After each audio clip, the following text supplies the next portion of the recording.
What's going on, guys? JSGC here, and we are here for another Manchester City video. Today we're going to be doing a Manchester City transfer update. Everyone seems down and out, and I don't blame them after that Real Madrid game. So I'm here just to try and put some light-hearted entertainment and knowledge for everybody to enjoy with a transfer update. Before I do crack on with this video, make sure if you're looking forward to daily Manchester City transfer updates returning for the summer transfer window from June 1st, make sure you have subscribed. Social media links in the description below and sliding across at the bottom of the screen. Email also in the description. If you want to go and hit me up for any sponsorships for any videos or any general business inquiries, partner channel links, they're in the description. TikTok link, they're in the description. Go and check them out. That'd be much appreciated. Leave a thumbs up as well if you do enjoy this video. 300 likes once more is the aim. And let me know your thoughts in the comments below of these transfers. Lastly, this video is sponsored and it's brought to you by OneFootball. This video is brought to you by OneFootball. If you want to download the OneFootball app, all you need to do is press the link at the top of my description, which will take you forward to where you can download this app. The OneFootball app is extremely useful if you are a huge football fan just like me. It provides you with the latest footballing news, transfer news, and the latest videos as well. It is one source of information of where I get my transfer news from. It also allows you to see the latest scores with what's happening in the footballing world. If you just click on a game, including any Manchester City game, it will not only bring up the latest team news, but it will also bring up the latest statistics and keep you up to date with everything happening in that game. If you want to download this app, all you need to do is press the link at the top of the description to stay up to date. Thank you very much to OneFootball for sponsoring this video. If you want to stay up to date with all the latest transfer news, not just for Manchester City, but for all football this summer, OneFootball, the go-to app. Go and download it, use my link. It does help to support the future content created here on my channel. It's a free app to download.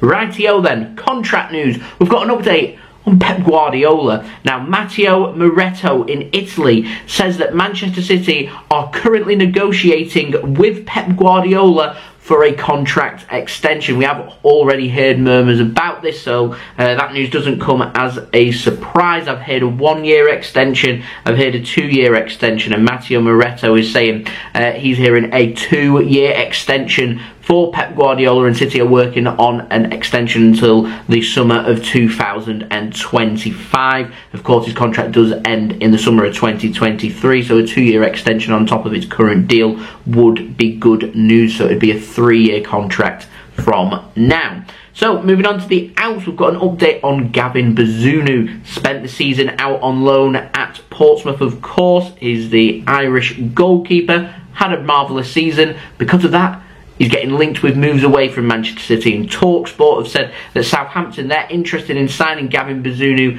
from Manchester City. They say that Bazunu, he's ready to accept that he will not be able to oust Ederson as Manchester City's #1, and he feels like he is ready to have a pop at a Premier League #1 spot. That is a big step up from Portsmouth in League One up to the Premier League. Personally, if City are to let Bazunu leave and it was to be on loan, I'd rather it be the Championship than the Premier League through fear of pushing on too early. I feel like it's natural progression. Go from League One to the Championship, see how he does in the Championship, then move him on to the Premier League. We've seen players like Sam Johnston do this. Jordan Pickford before has done this, not obviously for Manchester City, but they have all made moves to the Championship and then gone to the Premier League and made that step up. We've seen Joe Hart is another example. He's done it before as well, so there's lots of examples. I think a good move for Bazunu would be to go from League One to the Championship and loan him. I wouldn't rule out the potential of Bazunu potentially being sold by Manchester City on a permanent basis, which is what I think TalkSport are getting on at here with Southampton, with the eye of maybe making him potentially their #1. But like I said, I would, if I was him, go for a loan move to the Championship, conquer the Championship, do really well there next season, and then assess his options again, because you never know. Zach Steffen may want to step down, or he might want to push on for first team football, and if that is the case, then there's space there for Bazunu to come in as Manchester City's #2 and challenge Ederson. It's all fine and well saying words that he don't think he can oust him. Well, he's not attempted it. Go and try it. we'll see what happens. Anyway, moving on, Pedro Porro, record in Portugal, say signed, sealed and delivered. Sporting, they've activated their option to sign Pedro Porro from Manchester City for €8.5 million. There was rumours going around weeks and weeks back that Sporting were going to sell Pedro Porro for profits. They were going to sell him for 20-30 million euros. They may still choose to do that. However, the deal has had some details given on them which puts doubt in my mind. Like I said, it is official and done. He's signed until 2025 for Sporting Club de Portugal, and he's got a release clause of €45 million. And Manchester City have the option to sign Pedro Porro back for €20 million, which is why I said there's doubt there that they're going to try and sell him for profit, because Man City can just sign him and then sell him for profit if they wanted to. So yeah, we'll see. But wanted to wish the very best of luck to Pedro Porro on his permanent move to Sporting CP after his successful loan spells there. Now, moving on to the final story in the outs, Bernardo Silva. It's an odd one, this one. Now, Mundo Deportivo, they're back and they're here again to mention that Bernardo Silva wants to leave Manchester City for Spain to go to La Liga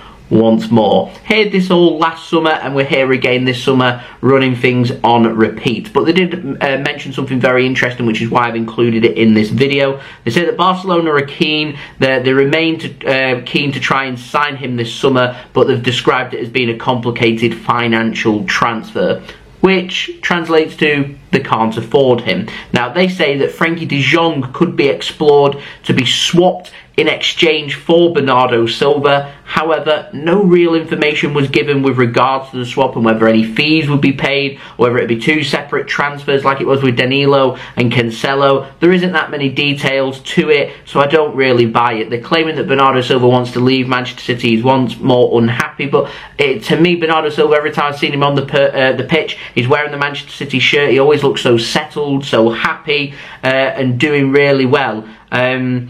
I just don't know what to make of that one, if I'm completely honest. I can see it being true and I can see it being extremely untrue as well, but of course I'm sure it won't be the last that we hear of this through the summer. Now, moving on to the ins, we've got a Pau Torres update, and Fabrizio Romano has confirmed on his transfer podcast of what I said last week, that Manchester City are indeed chasing Pau Torres at Villarreal. He's a 25-year-old centre-back, got a €60 million release clause, and Manchester City are only interested in signing Pau Torres should a first-team centre-back leave Manchester City this summer, which I'm going to add isn't that likely to happen. But if it does, Pau Torres is the player that Manchester City would like to go after. Now, let's speak about Frenkie de Jong. We've not really been getting linked too much with him. We get linked every now and then, but this has come back. And yeah, this is very interesting. So, we've already heard about the potential swap deal involving Bernardo Silva, but Jack Gohan has added some more on this. He says that Manchester City, they want to sign a central midfielder this summer. They want a midfielder who can play in a deep role, can also play in an advanced role too, which could be backing up with Bernardo Silva potentially, because he's a player that does drop deeper and then goes into attack and he scores goals, he gets assists, but also helps out defensively. So, maybe, reading between the lines, I could be getting 2 + 2 = 5 here, and I hope I am.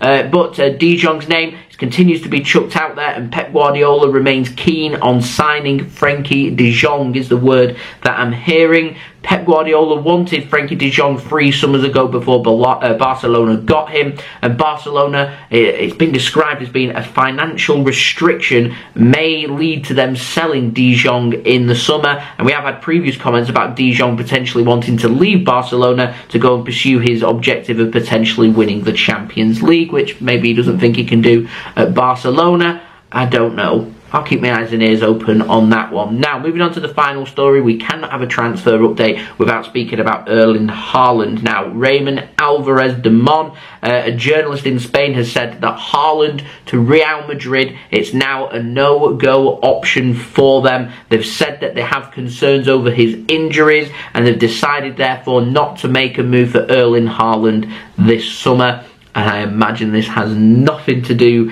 with Manchester City closing in on signing Erling Haaland. Real Madrid are exploring Kylian Mbappe instead, and Mbappe still hasn't decided on his future after rumours were going around saying he was set to sign a new contract extension at PSG, and if that is the case, I can see Real Madrid potentially putting in with massive offers to try and sign Erling Haaland. So Man City, if they want to sign Haaland, may want to try and get it done sooner rather than later. So there we go, that's been the video. I hope you enjoyed the video. If you did enjoy this video, leave a thumbs up so I know that you enjoyed this video. 300 likes once more is the like goal. Let me know your thoughts in the comments below. I'm always interested in what you do have to say with regards to these transfers. Subscribe, we've got daily Manchester City transfer updates coming from June 1st for everybody to look forward to. So if you want to stay up to date, first and fast on YouTube with the latest Manchester City transfer news this summer, every single day, make sure you have subscribed. 25,000 subscribers is the aim, less than 1,800 subscribers away, so any help towards that would be much appreciated. Also, don't forget social media links, they're in the description below and sliding across at the bottom of the screen if you want to go and follow me on my Twitter and Instagram. My email also in the description below too if you want to hit me up for any sponsorships for any videos or any general business enquiries. Partner channel links, go and check them out, they're in the description. Also my TikTok link, that's in the description. Go and follow me on there and check me out, that'd be much appreciated. And on a last note, go and check out today's video sponsor, OneFootball, link in the description. Free app to download, best footballing app out there. We'll keep you up to date with all the latest transfer news for everybody, including Manchester City, this summer on their app. Like I said, it's free, so what's not to enjoy? And I'll see you all again real soon. So I've been JSGC, thank you everyone for watching. I hope everyone is safe and well. Peace. Ciao for now.